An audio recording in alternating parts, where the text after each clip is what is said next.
अस्सलामुअलैकुम। Welcome to my YouTube channel. उम्मीद है आप सब अपने अपने घरों में खैर आफियत के साथ होंगे। आज मैं बना रही हूँ बहुत ही झटपट और आसानी के साथ तैयार होने वाली बहुत ही मज़ेदार और बहुत ही फ़ायदेमंद सब्ज़ी तोरई।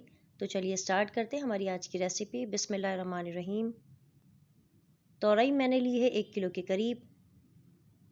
तोरई को धोकर रख लिया है। अब तोरई को मैं छील लूँगी। इस तरह से बारीक बारीक तोरई के ऊपर का जो छिलका है वो हम उतार लेंगे। बहुत ज़्यादा मोटा मोटा इसे नहीं काटना है वरना बहुत सी तोरई ज़ाया हो जाएगी। तमाम तोरई मैं छील कर एक साथ अलग करके रख लूँगी। तोरई सारी छिल चुकी है। अब इस तरह से मैं तोरई को काट लूँगी। पतले पतले पीसेस तोरई के काट लीजिए या जिस तरह से भी आप पसंद करते हैं उस तरह से तोरई को काट कर एक साथ रख लीजिए। तोरई हम पहले ही धो चुके हैं। आप चाहें तो छीलने से पहले धो लीजिए, चाहें तो आप तोरई को काटने के बाद धो लीजिए, जिस तरह से भी आपको सहूलत हो। तोरई मैंने काट कर रख ली है। अब मैंने लिया है एक पैन, उसमें मैंने तेल शामिल किया है 3-4 कप के करीब। प्याज से 3 से 4 दरमियाने साइज़ के जिसे मैंने कट कर लिया था वो मैंने ऑयल में शामिल कर दिए हैं। गोल्डन ब्राउन होने तक प्याज को हम फ्राई कर लेंगे। प्याज का कलर बहुत ज़्यादा डार्क नहीं करना है। प्याज गोल्डन ब्राउन हो चुके हैं। अब मैं इसमें शामिल कर रही हूँ 2 खाने के चम्मच पिसा अदरक लहसुन। अच्छी तरह से अदरक लहसुन शामिल करके भून लीजिए।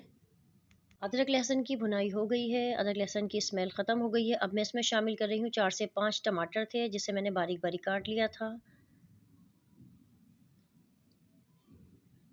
पिसी लाल मिर्च है 2 खाने के चम्मच। हल्दी है 1/4 टीस्पून के करीब यानी 1/4 चाय का चम्मच। नमक है 1 चाय का चम्मच। आप अपने टेस्ट के अकॉर्डिंगली कम या ज़्यादा कर सकते हैं। तोरई में बस यही मसाले शामिल होंगे। तोरई बहुत ही कम मसालों के साथ तैयार होती है लेकिन बेहद जायकेदार और बहुत ही फ़ायदेमंद सब्ज़ी है। टमाटर के नरम होने तक मैंने ढककर इसे पका लिया था। टमाटर नरम हो चुके हैं। अब मैं इसे भून लूँगी।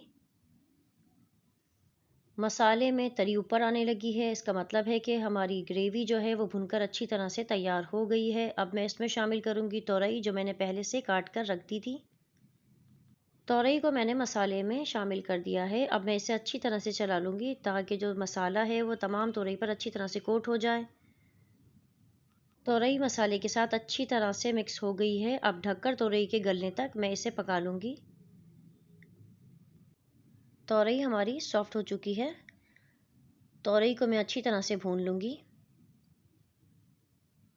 तोरई को आप अचार, सलाद, रायते के साथ सर्व करें, ये बहुत ही मज़ेदार लगेगी। तोरई रेडी हो गई है। अब मैं इसे कर लूँगी डिश आउट।